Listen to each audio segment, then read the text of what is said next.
So, for housekeeping purposes, we are recording. As you can tell, I just talked to Stacy and asked her to make sure that the recording was on. By participating, you are consenting to be recorded. Before we share this, though, we will edit the transcripts and we will edit the information to make sure that we protect your privacy. This is going to be particularly important when we get to the question and answer section and when we get to the part of the program where you're typing in the chat. We're going to make sure that all of those transcripts are cleaned so that your name won't be noted. So let's dive into our topic, behavior. So when you think about the last time that you were really frustrated, really upset, struggling, or maybe even mad at somebody, and I want you to think about your communication skills at that point. Did you say, maybe it was your spouse or your child, did you stop and say, "Excuse me, I'm very frustrated right now. I need a moment to gather my thoughts. Once I gather my thoughts, we'll be able to communicate effectively about what made me upset." Or did you slam a door or, walk away or, throw something across the room? So the point of that example really is that most communication, even in people who are fairly well skilled, is nonverbal. And that most of what we communicate comes out in these nonverbal ways. It may be subtle, but we really have to pay attention to that. Now, our kids with disabilities are the same as us. They're communicating nonverbally all the time. And sometimes their communication is maybe more obvious. Maybe, in fact, they're using their behavior to let us know what's going on with them and how they're feeling. The feelings, the communication itself is usually very reasonable. The way they might be communicating might cause a problem between you and them, but the fact that they're communicating is just reasonable. When Cindy and I were preparing this, Cindy said, one of the most important things that we want to express to you is that don't take that personally. Don't take the behavior personally. Your child did not decide to harm you personally. You just happen to be the messenger. You're not necessarily personally being targeted. Cindy, I don't know if you want to add to that in any way. Well, the only thing you said it very well, Carol. The only thing I might add is just that I think it's our natural inclination to believe that the behavior is somehow a response to something we are doing. And it may not always be. Sometimes behavior may have something to, it's not about our response or what we just asked our child to do, which I think we'll see when we look at all the different things that behaviors can mean. And that's actually the point. The point is for us as the adults, as the supporters of the children who are having difficulty behavior, to understand what is it that this child is trying to communicate, and then to respond to that communication first. Then after we understand, oh yeah, that's what you were communicating, to teach our child new ways to communicate that. So let's dive a little deeper into this whole idea that behavior is actually a way to communicate. And so we have this slide. When a person does this, maybe they are saying that. And we have a number of examples that Cindy and I can share and to really fill out what we mean by this. And so imagine your child is doing something that you've asked them to do. Maybe they're completing a virtual experience with their teacher online. Maybe you've asked them to do something like clean up their blocks, and they're doing the activity and they're following your instructions. And then all at once they fall to the floor, kicking, screaming, and crying. That it's a confusing moment, and your first response as the person who's observing that moment might be to take that personally, to look at that, or you might want to try to control that behavior and stop it right away. But your best response at that moment is actually to slow down and ask yourself, what might they be saying? And what you can see on the right-hand side of the screen is there are a number of messages that a person who just was engaged in an activity and now they're falling down and screaming and kicking and crying, they might be saying, I don't like to do this. This is really hard. They might be saying, I need help doing this activity, or please slow down, you're moving too fast for me. Or they might be saying, give me a break from this. Those are all reasonable messages, and we've all had moments in our lives where we've wanted to say those things, but we've used our behavior to say them. And so this is just an example of what we mean by when a person does this, maybe they're saying. And so in that moment, when you observe the behavior and you think, what should I do to get control? What we really want you to do is stop and take a breath and think, wait, before I respond, what do I think my child is saying? And in that moment, if you make some guesses, we use the term hypotheses. If you make some, and a hypothesis is nothing more than an educated guess. If you make a hypothesis that maybe my child needs help doing this and feels a little overwhelmed at how many blocks there are on the floor, then you might respond differently. Instead of trying to stop your child from kicking and screaming, you might say something like, well, let me help you. That might be a way to respond in that moment that is more helpful than trying to control your child. Cindy, do you want to take the next one? Sure. And let's just look again just at some more examples, just to get your mind kind of going here. Let's say that your child is working on a fun activity that with you, something that you feel like is going to be fun and enjoyable for her, and then all of a sudden she just starts hurling things and throwing the materials that you're thinking are going to be fun. It's easy to assume right off the bat that this is defiance, kind of willful misbehavior, some sort of act of rejection, but that may not be the case. And these, like Carol said, these are just a few examples of some of the different messages that this same behavior could be communicating. It might mean, you know, I want to do this with you. I don't want to do this by myself. I want somebody to be with me. Or this is overwhelming. These are too many things. I'm not sure how to do this. I need help getting organized with this. Or it may even be, and we know that this is certainly true for a lot of us on the autism spectrum, that some of the most attractive elements of a fun activity may be things that aren't typical responses that people have, like the noise of the Legos when I toss them may be very much part of the fun activity for me if I'm your child. These are just, again, just a few examples, and we'll give you some more and share a couple of stories, but it's important to be thinking about all these different things, because trying to kind of figure out what the meaning, what your child is saying with this behavior is going to really drive the way you respond. And even if you can't figure it out, realizing in the moment, realizing that it may be any one of these things is going to help you respond in a little bit more flexible, varied way that's more likely to be successful. Let's look at a few more, Carol, with the next slide. So here's another example. When in the car, I know a lot of people have been in this situation. I know I certainly have been lots of times. The person starts rocking and hitting the windows and hitting themselves and becoming very, very active and appearing to be agitated in the car. Again, this could mean a lot of different things. Certainly could mean I don't want to go where we're going, which is what I think we often quickly assume. But it also could be, I feel sick. I don't know where we're going.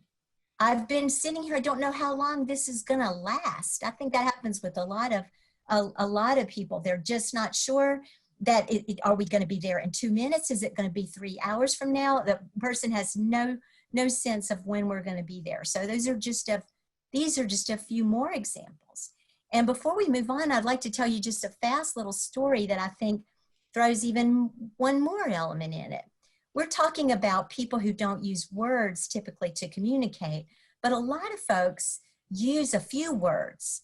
They use kind of a combination of behaviors and words.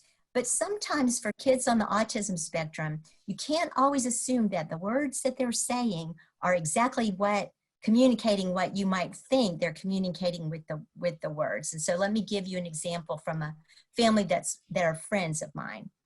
This family just decided with their kids, you know, like you do on a late summer afternoon, spontaneously, let's go grab something for supper. Let's go get some takeout for supper. Do we want pizza or do we want hamburgers? And two of the kids said pizza. And Ben, the person in this family who's on the autism spectrum, he jumped up and down and said pizza, pizza, pizza with some great enthusiasm, apparently. So the family got in the car. On the way to get the pizza, they left Ben's assistive device, which he also used to supplement his language at home by mistake. All the way there, Ben is saying pizza, pizza, pizza, bouncing on the seat, getting more and more agitated, pizza. And the family is assuming what? That Ben is in a hurry to get that pizza, right? They get to the restaurant, they go in, pizza, pizza, pizza. He's jumping up and down. The folks in the restaurant know them very well and say, oh, we'll get it out there fast. Here it comes, Ben, we're coming. And everybody's hurrying because Ben's obviously getting more and more and more excited about this pizza, and everybody is assuming that he's in a hurry for it. When the pizza finally comes, Ben had a full out meltdown there in the restaurant, just was beside himself. Got in the car, got home, got out the device, and when Ben calmed down, he was able to tell them, I wanted hamburger, but I couldn't stop saying pizza. So you can't always assume that the words, especially if your child doesn't have a lot of facility with words, that the words always mean what you think they're going to mean. Carol, do you have any comment on that? Yeah, actually, I was going to say, I think you really painted the picture well for those who don't use a lot of words or have difficulty using the few words that they have effectively. I think we also have to consider that this is also true for our individuals who use a lot of words. Remember, just like us, whenever we are in a high emotional state, all of our communication skills deteriorate a little bit. And that's a high emotional state, whether we're really happy, really upset, really sad. You know, the term that we use is at a loss for words. And that happens to people even more when their communication abilities are fragile. The more fragile a person's communication abilities are, the less likely they are to use words effectively, especially in these heightened states. I wanted to tell another story about a young man, because the other thing on here is the I feel sick.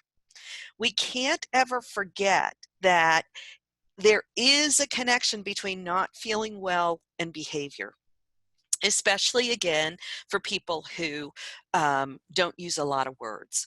So, or have communication difficulties, use a lot of words, but aren't particularly skilled at communicating when they're not feeling well. I was once working with a team, and they just could not figure out the behavior of a young man who had been doing very well, who enjoyed going to his school, enjoyed interacting with people, and then all at once what they began to observe is that he began to throw and hit things. And this happened most often at snack time in the morning, lunchtime, and then again in the afternoon when he was getting ready to go home. And when he fell to the floor, there were two things that happened that were kind of interesting. First, he would curl up in a ball, and then he would spread all the way flat out and start reaching and throwing whatever he could reach. Well, in addition to using some good behavior analytic skills, where we observed, where does this happen? When does this happen? We also said, let's make sure he's well, because of the connection to food and the connection to going home, which was a preparation to get food again. Turns out that he was pretty severely constipated. And so every time he ate, it was making the pain in his belly worse. So we really have to like be mindful and aware that illness can play a role. And particularly right now when we're worried about COVID-19, it's possible that the folks that we're supporting are worried about, um, uh, are they sick? Can they get sick? And that could play a role in their behavior as well. So I think it's really important that we just take a moment when we're with our children and try to think these things through. Also, I think it's important. One of the places that most parents will say they have extreme difficulty is the grocery store, right? You take your kid to the grocery store with you because you can't leave them home. You need groceries. Now there are all these extra rules when you go to the grocery store. You want to get in and out fast. You want to get what you're going to get. You know, you're wearing your mask, you're being careful about your hands, all of those kinds of things. And then your child has a meltdown. What is it about the grocery store that might make it difficult for a child? Well, it could be, yet again, this is taking a really long time.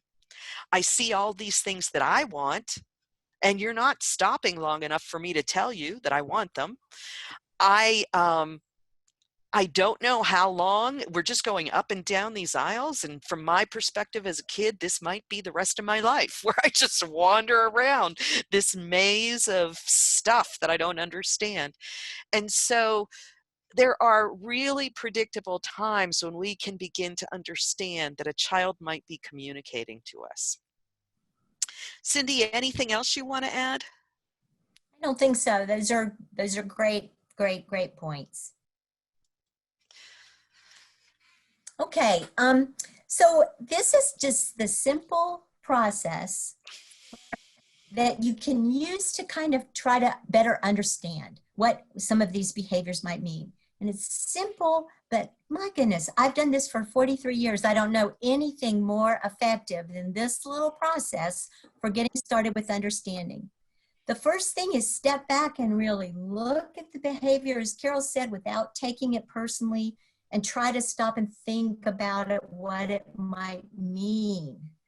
And that in order to do that, it can help to think about what was happening right before the behavior started. And then also think about as you get some distance from it, everybody calms down eventually. Behaviors go away eventually. What do you think was the thing that helped your child calm down after this behavior occurred? And then share with other people who know your child and may be able to shed some insight. And what can really be helpful with this, especially if you've got a behavior that's happening more than once, the same kind of situation, is to just have a little journal for a few days and jot these things down and see if you see some patterns. Now, let me tell you a quick story to kind of show you how a family that I know has very recently actually worked through this situation. Bob is a young man in his late teens who is a friend of mine, and his family is also a friend of mine. And he began having some real behavior problems with, again, what his family would call meltdowns, becoming very upset, falling to the floor, kind of pulling things off walls, and obviously very, very agitated and upset. This started happening on a kind of a regular basis out of the blue. Now, or seemed out of the blue. Bob's family and supporters know him well enough to know that this is a sign of anxiety. They were trying to figure out why. Why is Bob anxious? Why is this happening? They were thinking all kinds of things like maybe his allergies are kicking in. There's a lot of pollen, maybe. And so they started this, they did this process that we're talking about right here. They started writing down what was happening immediately before the meltdown started and what eventually calmed him down. And here's the pattern that they saw after a few days. It was happening in the afternoons, and it seemed to be associated with the support staff change. It was when Susan, the afternoon support person, was leaving, and Matt, the evening support person, was coming in. Now, Bob loves both of these people. And the routine is usually they come in and they say, "Hi, Bob, and what was the day like?" And they're comparing notes about different things they need to do. And then Susan says goodbye and leaves and Matt stays. This was prompting the problem with Bob. The team didn't understand why, but it was clearly associated with this transition. So then thinking, okay, what helps Bob calm down after this is over? And Matt, as they're sharing, the team is sharing what they're observing. Matt said, well, you know what we always do? We go out to the garage because Bob loves the garage more than anything. He loves the cool out there, the light is dim. He loves the lawnmower and the different machines that are there. And Matt said, we usually just go out there and sometimes we just start washing the lawnmower and that just seems to really, really chill Bob out there. So the team discussed this and that helped them feel like we don't understand exactly why, but we believe that Bob is very anxious when Susan and Matt make the change. That was what they sort of figured out. So Carol, let's go on to the next slide. Unless you, Carol, unless, Nope. yeah, here we go. No, that's good. But once you have an idea of what it might mean, there's some things you can do. You can change the environment. You can teach the person another way to communicate that thing with their behavior. Or you can respond to them differently. You can respond in a way that's likely to calm the situation down rather than to escalate it. So to finish my story of Bob, the team decided that since obviously the issue was around this transition, they decided to change the environment. And they did something that they came to call creating a sanctuary around Bob for this transition. They started doing the transition in the garage. Susan, when Matt came, he and Susan started jotting down their notes to each other in a notebook, just in a little spiral notebook, and leaving it on the kitchen counter rather than having a big conversation. Susan and Bob would go out to the garage and start working, doing something with the lawnmowers or hanging out quietly. When Matt came, he and Susan just waved at each other and Susan left. And they absolutely did not interact or have a big hoo-ha around that transition. And it did really, really, really help. Now, they thought we need to be able to help Bob be able to communicate a little better with us about when he's feeling anxious or what he needs. So Bob uses, have you ever seen one of those three-dimensional cubes, clear plastic cubes that's like a picture frame, but it has all the different, and Bob uses that and has lots of pictures in it. They created a picture of the garage sanctuary, a picture of the communication notebook, a few other things, kind of updated that little communication cube so that Bob had the ability to ask to go to the garage sanctuary whenever he wanted to. He could show them on the cube.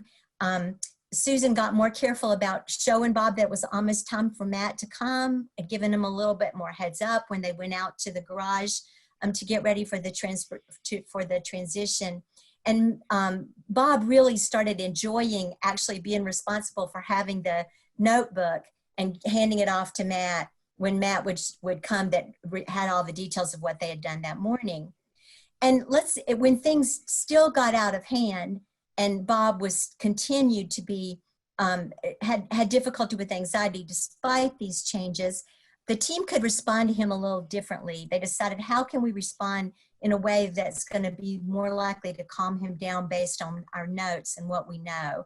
So if Bob began to be anxious when Matt arrived, they decided that Susan would still just leave. And instead of hanging around and trying to help with the situation, she would still go ahead and leave. And Matt would grab the notebook and come on out to the garage. And that quiet, just not doing a lot of talking, seemed to really help. So that's kind of just an example of how once you've got sort of an idea of what the situation might be through your notes, you can change the environment. You can teach the person another way to communicate that they're anxious and need in Bob's case, and need the sanctuary. And you can also respond in a way that your notes have shown you is going to be more likely to help the person calm down rather than to escalate the situation. Carol, do you have any comments, further comments about this one? I was just going to add to that these three things are really important to think about, all three of them, that it's not just one thing. There is no magic wand. There is no magic strategy. And with this strategy, we're actually not thinking about how do I stop the problem behavior. Instead, we're thinking, how do I teach my child to do something else so they can really communicate with me and tell me what they're worried about, tell me what's going on so I can help them. And so in this case, you don't, one of the things as a parent that I think is really hard is you sometimes view your child and their behavior as an extension of your own self. And so one of the ways that we want to really encourage you is to work hard. And I know that this is easier said than done, but work hard to separate that and understand that if you really try to encourage your child, teach them new ways of communicating, you can really begin to change the person's behavior long term. These are not magic bullets or quick fixes. These are long-term solutions. I think the other thing that you can do if you can maintain your sense of humor, and I think about the public places where you might be with your child, and like the grocery store or the 7-Eleven or places like that. If you can maybe somehow just develop a little doing my best kind of look that you could give to people who are maybe observing that moment, or let them know right out front, yeah, my kid's struggling right now, just give me a moment, we're gonna work through this together. That sometimes changes their view of you. And so when you select these three, we're looking for, how do we help your child long term? You're not going to see immediate change. It's not a magic bullet, but it will significantly help over the long term. We have this next chart that Cindy and I were going to kind of bounce off of each other and talk about, and then we wanted to open it up to questions because I suspect that this is a topic that a lot of you have questions about. And so we picked up one of the earlier examples when your child is asked to do work, they hit other people or cry, and we had a number of ideas of what they might be saying. And so I think Cindy and I were just going to kind of work together and say, what if the message is, I don't want to do this activity? Well, the very first thing you could do to change the environment is not ask them to do the activity. But long term, that's not really what we want. We don't want your child to live in a world where they're like a sultan and you bring them everything and you clean up everything for them and they never learn how to do things on their own. So initially, if they're really, really upset, you can remove the activity. But you can also do some other things. Like you can make this activity a little more fun by adding in some kind of what we refer to as kind of like a neutralizing, like it's the stuff that we do for ourselves. I don't love folding laundry. So when I fold laundry, I bring the basket in front of the television, I find a favorite movie, and I sit there and I watch a favorite movie while I'm folding laundry. That's a way that I kind of make that activity that if I had to do it all without that, a little more fun. Can you do that? That's one way to change the environment. Play a song that your child loves. While you're cleaning up, talk about, next we're going to have snack, or next let's take a walk outside, or something that they might really enjoy, or introduce that fun thing while they're doing the activity that they don't love. Cindy, do you want to add to that? Yeah, just the only one other thought that I would have. I think sometimes and I'm saying this as a person who as a teacher has made this mistake myself before, we can sometimes inadvertently almost teach or train our kids to show us that they are ready to stop by having them get upset. Yes. We have them work until they're past their tolerance point. It's like, so, well, we got 15 minutes done today and then he bit me. So I realized that we needed to stop, When that's the case, one of the things when I don't want to do this activity might be the message. It's really important, I think, then to realize that we want to successfully finish the activity and end it on a good note. So that's also a good message too, in addition to the other things that Carol said, to shorten the activity and stop it just prior to getting to the upset stage. I really think we do that sometimes, thinking that we're doing the right thing by getting more and more and more longer times out of our children before they get upset. But what they are also learning is that the way I let people know that I want to stop, and that's getting on to the teach them to, the way I let people know that I want to stop is by crying and hitting, and then they really get the message, you know, and there are better ways to say, I'm ready to stop, I'm done, or one more, you know. Cindy, that does lead exactly to teach them to. And one of the most important principles that I think we could share with you is when your child says, I want to stop, you honor it. You honor their words and not their behavior. I have a quick story here about a little guy named Sam who years and years and years ago, he's now a young man working, but as a toddler, I watched him in a preschool program, and we were observing because he was having a lot of difficult behavior, and the school was trying to decide whether or not they could serve him and are there things that they could do to manage his behavior. And so I watched Sam become very, very frustrated. And it was during a transition where he was asked to clean up and move to another activity. And he ran under a table and hid. Well, he had the classroom had a paraprofessional, and that paraprofessional crawled under the table and said, "What's wrong, Sam? Why are you upset?" And Sam didn't have many words, but he said, "Leave alone." And the paraprofessional said, "But Sam, you're upset. I want to help you." And I want you to like really see yourself in that position, because a caring adult wants to help a child who's upset and under a table. Sam again said, "Leave alone." And the para said, "Oh, but Sam, it's time to clean up. Why don't you come out? I'll help you clean up." And guess what Sam did on the third try? He said, "Leave alone," and popped off and hit the paraprofessional. And then the school team said, "Oh, see, he's being aggressive." And then they implemented all kinds of, um, losing snack, losing this, losing that.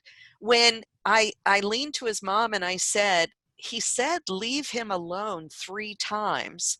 And he figured out that the way to really get them to leave him alone was to hit them. So we really do want to pay attention to those words. So if we're teaching children to say "leave alone," or we're teaching them to use a cube to point to, give me the garage, or we're teaching them to make a sign that says break time, we really have to listen to those words and honor them. If it's really difficult to honor that, we want to find a way to honor that. Maybe it's brushing teeth. Maybe you're really worried about your child's dental health and they don't like brushing your teeth, but you know it has to get done. Then maybe if you really can't give them a break, say one more, then finished. And help them to do that one more, then finished, and honor that.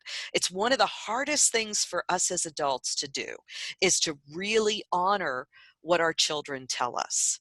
There are times when we have to kind of encourage them further, but we have to remember that we're in this for the long term. So if your child only brushes half of their teeth, then we're going to try the other half tomorrow. And little by little, we can shape them. We use this term shaping. We can fade them into doing more and more of toothbrushing on their own. Cindy, do you want to add to the teach them?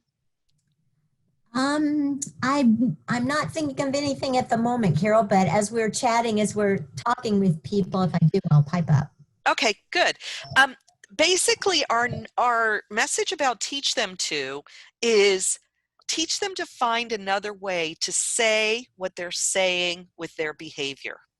And so when you look at all these messages in the center column, we want to find a way for them to say, I don't want to do this. It's too hard.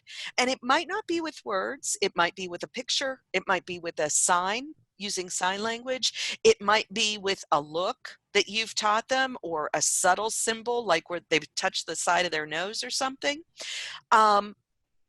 But we really, the main thing we want to teach is communication before the problem behavior occurs. And Carol, I did think, oh, I'm sorry. Go ahead. No, go ahead.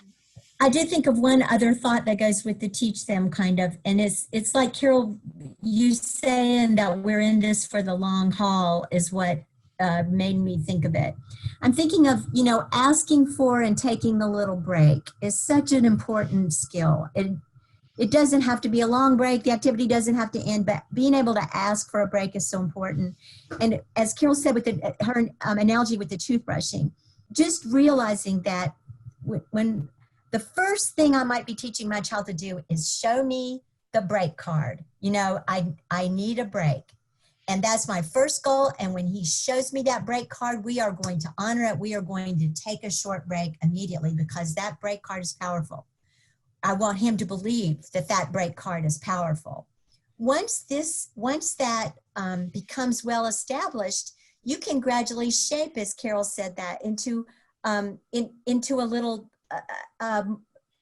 more reasonable type of break. You see the break card, and that means we do one more, and then we take a break. To the break card where let's see how many we need to get finished before we take our break, to the point where when we sit down for the activity and I put the break card out there on the table, and I've seen this with kids over and over again, they see that as a promise that they can stop if they need to.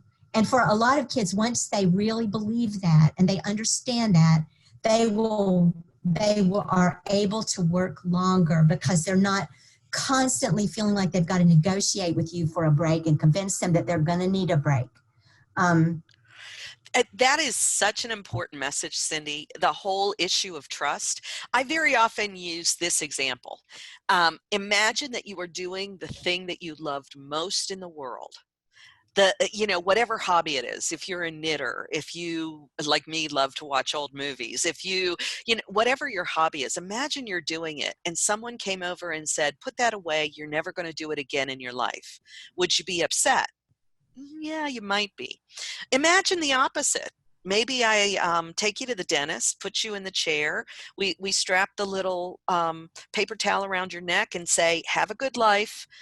And from your perspective, this is where you're going to spend the rest of your life, in this uncomfortable dentist chair with the lights in your eyes. Would you be upset? Well, for our children and our young people with disabilities, that's very often their perspective. I don't know when this is going to end. I don't know if I have control over this. And when I feel out of control, the best way for me to regain control is to engage in a problem behavior. So this concept of teach and respond is very important. What that means then, and I'm going to move on to respond, what that means then is we should respond differently when we see the behavior. Now, here's the concept. We're teaching the child to communicate. I don't want to do this. It's too hard for me. I want a break. I want out of this. Now, instead of making them do it, when they're misbehaving, we want to treat that as a mistake, not as a behavior that has to be managed, but a mistake. Just like I might forget how to do something on my computer, and then I have to remind myself. I don't get punished for that. I don't get, things taken away from me. Instead, I ask somebody to reteach me. How do I do that again? And so now, if your child makes the mistake and starts to tantrum, just as they're beginning, what you can say is, oh, did you forget to ask for a break? Here's your break card. You can have a break. And so you're really responding differently to what they're communicating and not the behavior.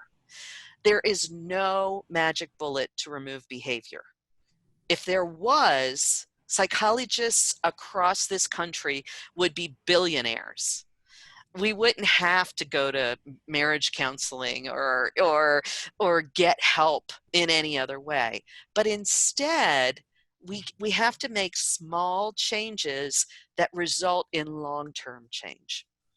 So basically what we're saying, if I can wrap this slide up, is look for ways to change the environment to decrease the person's need for the behavior. Teach the person to tell you with words, with a card, with sign language, in some way that's personal to them, what it is that they're trying to say with their behavior, and then respond to them as if they're communicating with you and not attempting to control you. Those are the basic 3 principles. Cindy, do you want to add anything to that before we go to the live chat? I think you wrapped it up beautifully, Carol, and I'm sure people have stuff they want to talk about. So. Great. So next we're ready for live chat. And before we go to the live chat, Stacy, who's moderating for us today, has a poll. We just wanted to get a sense of who's here. And so Stacy, if you could list the poll of who's here with us. We can see the responses as they come up. We'll leave that up for a second. And Stacy, feel free to pop in and you can begin to ask us questions or even contribute yourself, because Stacy's our moderator, but she's also an expert in this stuff as well. Well, hello, everybody. Happy Thursday. There was one question asking if the PowerPoints will be posted. And yes, we're trying to post them as quickly as possible. We're trying to get the presenters to send it to the tech team and the tech team to post it, but it does take some time, so please be patient. But yes, indeed, they will be posted. Last week's session was not recorded accidentally, but this one is. So tell your friends and we will post that as soon as possible. Thank you.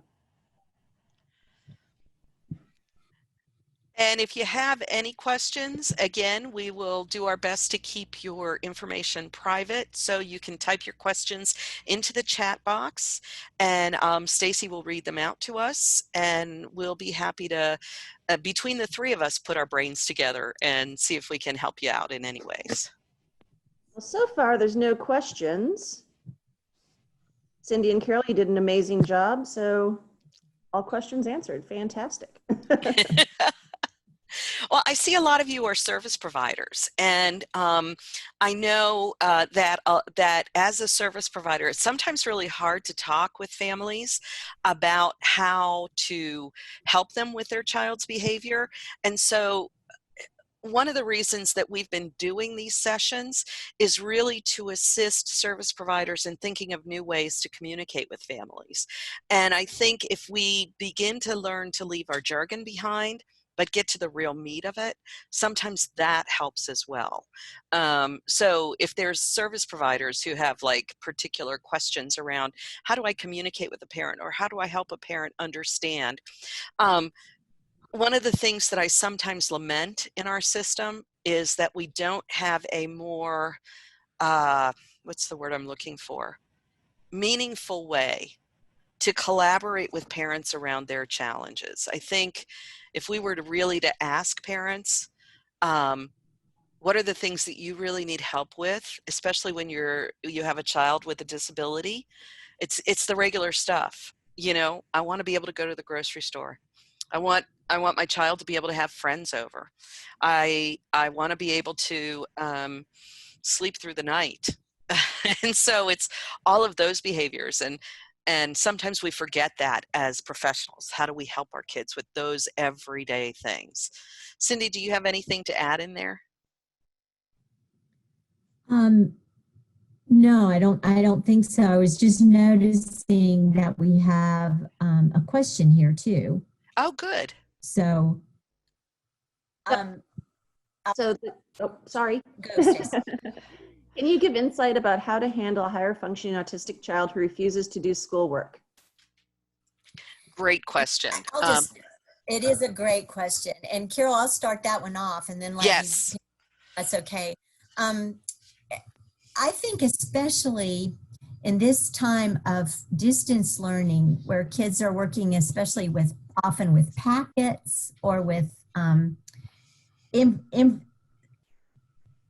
it can be really, I guess the way I want to start this is by saying that what I have seen very often is, especially for kids who have some more highly developed academic skills, the work, it's not that the student is incapable of doing the work, but the work is just completely meaningless to the student. I feel like there are lots of times when kids just, it's like, this is just doesn't mean anything to me. And I think if you put it this way, think about it like a scale. I learned this from my old friend Herb Lovett. You think about everybody in school has things that they don't like to do. And we just need to suck it up and do the things we don't like to do sometimes, right? It can't always be something you're crazy about.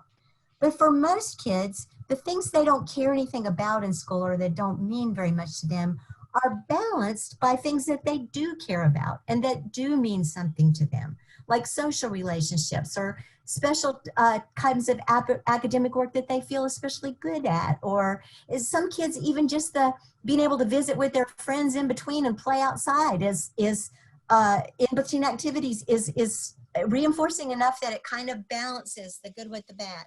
I think for a lot of kids, though, we don't have that balanced and the situation gets unbalanced with the things that don't mean anything to me are huge. And there are not enough things that do mean something to me to pull that into place.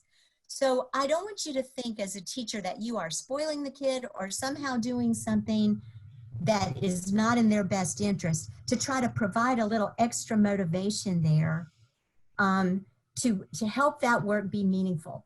I have seen a student who just simply taking one of their special interests, like I'm thinking of a little girl I know who loves Disney princesses, and just having drawing a little Disney, letting her pick which Disney princess she'd like to, is going to watch her do the math today, you know, and writing that up on the princess so-and-so is so excited because Nicole is ready to do her math.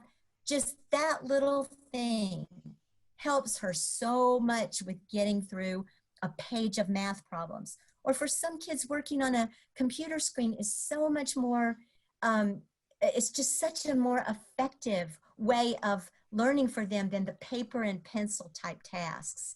And especially in this time of COVID stuff, and Carol, I hope you agree with this, I think it's really important to think out of the box and try to keep the student motivated and engaged, and don't worry so much about what is everybody else doing, how is everybody else turning this work in, because it's going to be even harder to create meaning outside of school for some of these activities. You know, Cindy, I agree wholeheartedly with everything you said. The other thing that I was going to add in is we often say that people engage, kids, youth, young people, engage in problem behavior to control their own situation. And you know what? That's 100% true for all of us. We all engage in helpful behavior or problem behavior to be in control.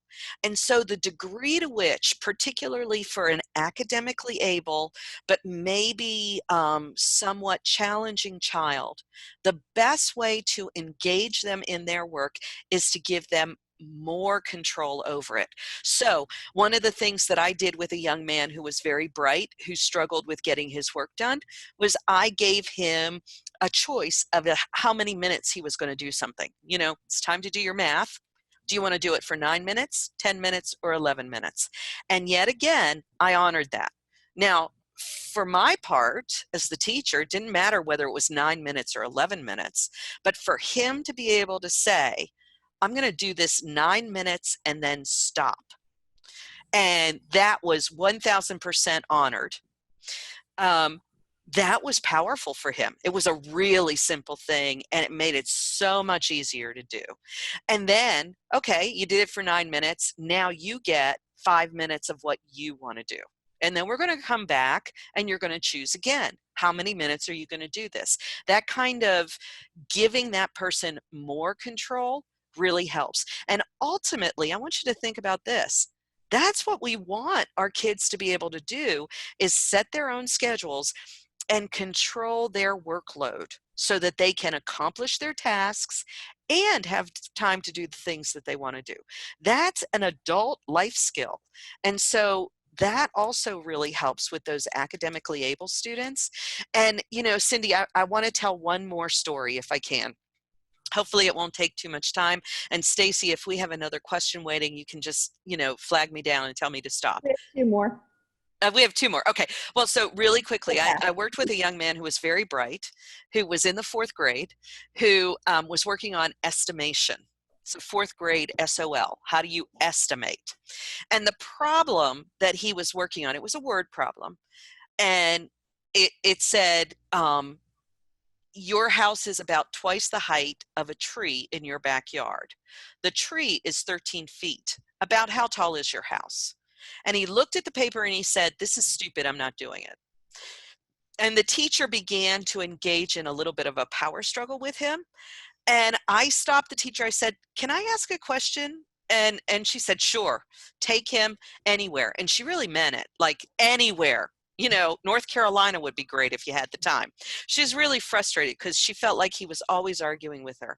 And I looked at him and I said, you have trees in your backyard, don't you? And he said, yeah, I do. They're about 30 feet tall. See, this is stupid. I'm not doing it.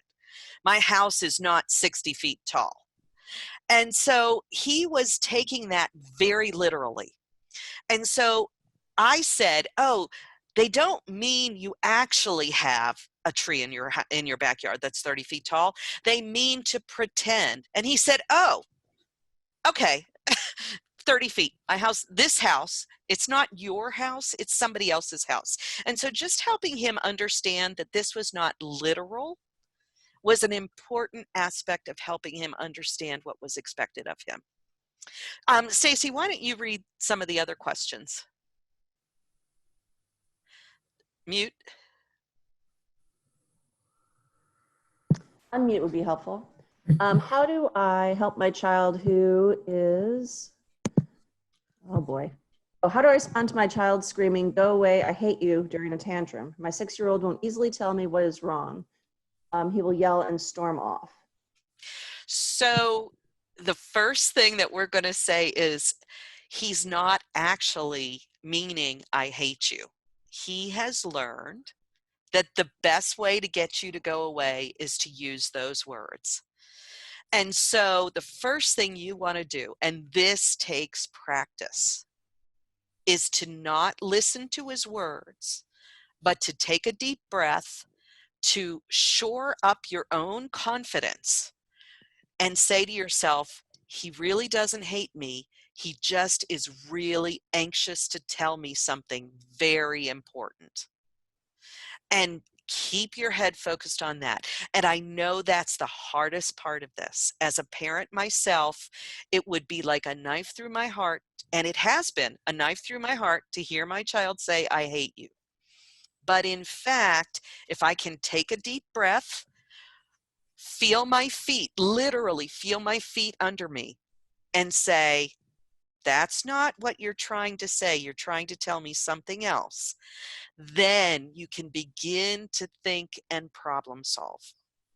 Your child at that moment who's gotten that upset and is willing to risk their relationship with you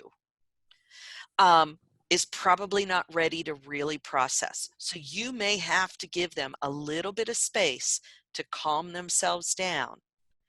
And you may have to say to them, once they've calmed down, I know you didn't really mean that. Help me understand what really made you mad. That may be some of your first steps to figuring out. Cindy, do you want to add in?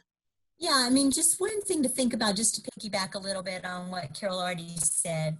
I like to try to remember this little sentence that I did not make up, and I can't remember where I got it, but it's don't give swimming lessons when someone is drowning. The time to have a conversation is not in the middle of a tantrum, usually.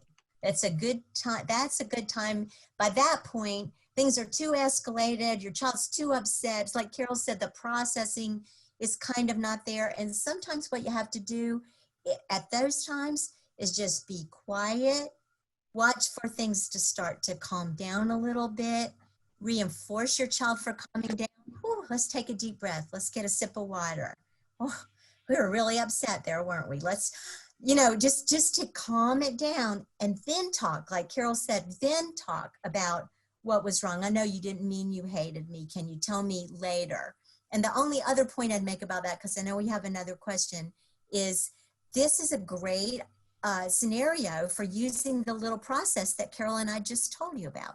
Is if it seems like the tantrum stuff is coming kind of out of the blue and you're not sure what it means, to make yourself some notes on what might it mean, what was happening right before it.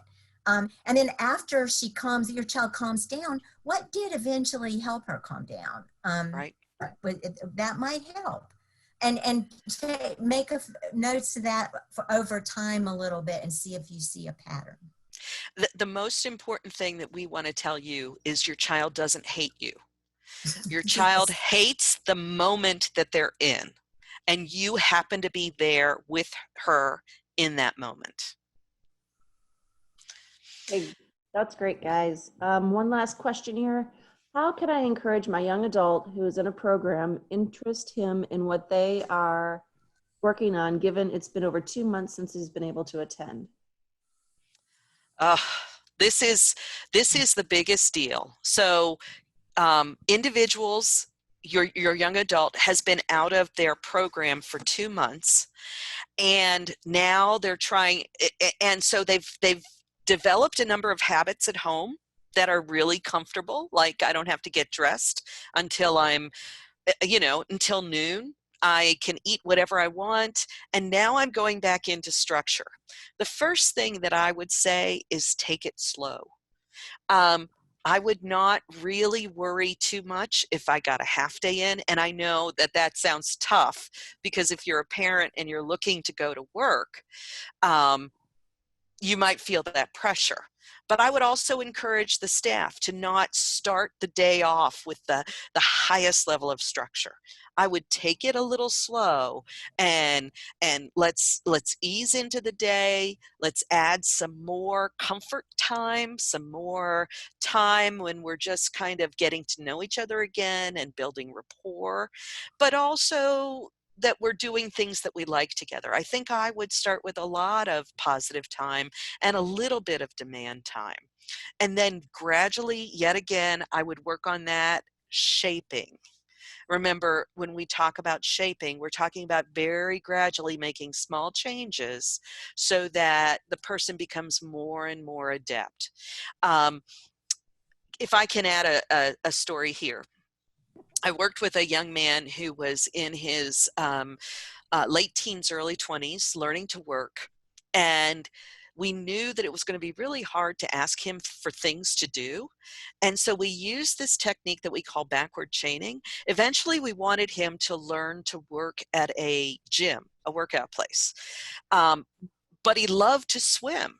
And so the way we helped him learn his tasks was we started him where his job for 2 weeks was just to go and swim. He got there, he got dressed, got into the pool, and swam for 2 weeks. Then 2 weeks in, we said, hey, before you swim, would you help us by picking up all the towels and sweeping the pool deck? And so his first task that he learned to do was to sweep the pool deck, pick up the towels, and then swim. And then 2 weeks later, we said, hey, before we go to the pool, would you help us by wiping down these machines? Then you can clean up the pool deck, and then you can swim. In other words, for him, we started with the reinforcement, the good thing that he was going to get at the end of his day after he had done all of his work. Little by little, we were able to accelerate, go a little faster. So instead of taking 2 weeks, we took 1 week, and then we took 3 days, and then it was day by day that we could add tasks in. And by the end of about a month, well, a little more than a month, about 6 weeks, we had him working about 4 hours before swimming.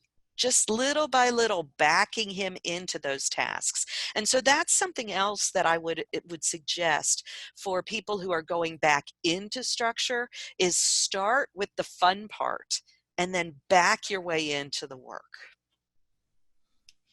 I agree with that, Carol. And just the only thing I would add is just to cut yourself and your child a little bit of slack here. When you first started doing the quarantine, you couldn't just jump into homeschool. You had to slowly develop routines and get settled and move into it. And it's going to be the same with going back. Like Carol said, you just kind of have to back into it, let those routines get started. Just take a deep breath. This is a stressful thing for everybody. None of us can just snap to with this stuff. We all have to take our time and kind of wade into the water, to keep Carol's analogy going there, the story going. So just cut yourself some slack and let your child have some time to get used to things again. Well, Stacy, we're at 1:03. We've gone over by 3 minutes, and we usually try not to do this because we try to keep this to your lunchtime. If there are other questions, you can always email us. Our next topic, Stacy is busy for the next 2 weeks.